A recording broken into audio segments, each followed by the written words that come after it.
authority because they find themselves playing a role that is not exactly culturally defined for them. They are totally upsetting centuries of cultural condition. How do they themselves handle their roles as authority figures in organizations? Very interesting aspect of communication that we need to deal with. We'll break for lunch thereafter. When we return, as a conclusion, we'll deal with emotional intelligence.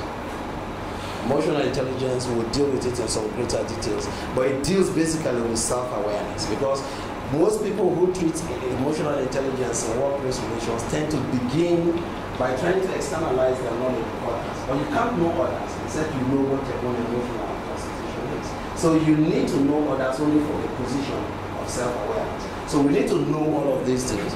Not, you can see, from what I've said so far, that we are not dealing in that conventionally limited sense of just talking about content, organizational, how correct is the grammar. All of that is correct, all of that is good.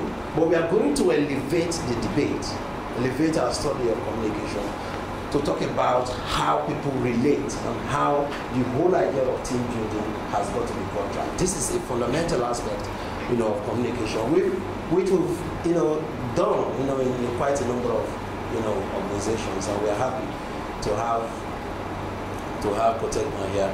Most of the managers and team leaders attending these talks. Now, let me just say how this whole exercise is going to be. Whether I'm facilitating the session or Osabiakoro is doing it, I would expect that you don't wait for anyone to finish. If any question pops up, just raise your hand. We want the class to be as interactive as possible. You can ask the questions. No question is unrelated to communication. So ask sometimes theoretical questions, sometimes questions directly originating from your own industrial experience. Ask any question of whatever nature, whatever complexity. This is very important. Why this is important is because this is not another academic course. This is an industry competency course. So we must be as practical as possible, and I expect that you ask as many questions as you can. You don't have to wait until I finish what I'm saying. You can ask the questions at any point in time in the course of the presentation. So this is how it's going to be.